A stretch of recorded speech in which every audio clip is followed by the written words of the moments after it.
ስለ እስራኤል ተራሮች የተነገረ ትንቢት። የእግዚአብሔር ቃል እንዲህ ሲል ወደ እኔ መጣ። የሰው ልጅ ሆይ ፊትህን ወደ እስራኤል ተራሮች አዙር፣ ትንቢትም ተናገርባቸው። እንዲህም በል፣ የእስራኤል ተራሮች ሆይ የጌታ የእግዚአብሔርን ቃል ስሙ። ጌታ እግዚአብሔር ለተራሮችና ለኮረብቶች፣ ለገደላ ገደሎችና ለሸለቆች እንዲህ ይላል፣ ሰይፍን አመጣባችኋለሁ፣ የማምለኪያ ኮረብቶቻችሁን አጠፋለሁ። መሠዊያዎቻችሁ ይፈርሳሉ፣ የዕጣን መሠዊያዎቻችሁም ይሰባበራሉ።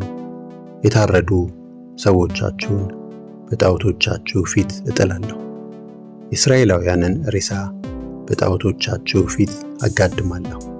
አጥንቶቻችሁንም በመሠዊያዎቻችሁ ዙሪያ እበትናለሁ። መሠዊያዎቻችሁ እንዲፈራርሱና እንዲወድሙ፣ ጣዖቶቻችሁ እንዲሰባበሩና እንዲደቁ፣ የዕጣን መሠዊያዎቻችሁ እንዲንኮታኮቱ፣ የእጆቻችሁም ሥራ እንዲደመሰስ፣ የምትኖሩባቸው ከተሞች ሁሉ ባድማ ይሆናሉ፣ ማምለኪያ ኮረብቶችም እንዳልነበሩ ይሆናሉ። የታረዱ ሰዎቻችሁ በመካከላችሁ ይወድቃሉ። እኔም እግዚአብሔር እንደሆንኩ ታውቃላችሁ። በአሕዛብ መካከል ስትበተኑ አንዳንዶቻችሁ ከሰይፍ ታመልጣላችሁና ጥቂት ሰዎችን አስቀራለሁ። እነዚህ ከሰይፍ የተረፉት ከእኔ ዘወር ባለ አመንዝራ ልባቸውና ጣዖትን በተከተለ አመንዝራ ዓይናቸው የቱን ያህል እንዳሳዘኑኝ በአሕዛብ ምድር ሆነው ያስታውሱኛል።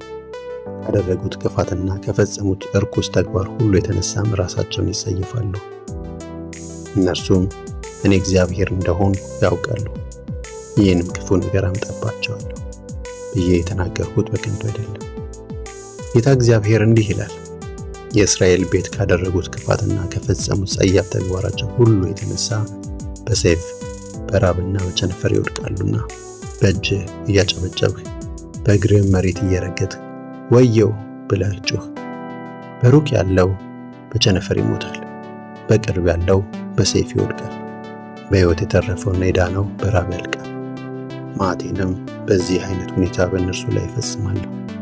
የታረዱት ሰዎቻቸው በመሠዊያው ዙሪያ በጣዖቶቻቸው መካከል ከፍ ባሉ ኮረብቶች ሁሉና በተራሮች አናት ሁሉ ላይ በለመለመ ዛፍ ሁሉና ቅጠሉ በበዛ ወርካ ሁሉ ስር በአጠቃላይ ለጣዖቶቻቸው ጣፋጭ ሽታ ያለውን ዕጣን ባቀረቡበት ስፍራ ሁሉ ተጥለው ሲታዩ ያን ጊዜ እኔ እንደሆንኩ ታውቃላችሁ።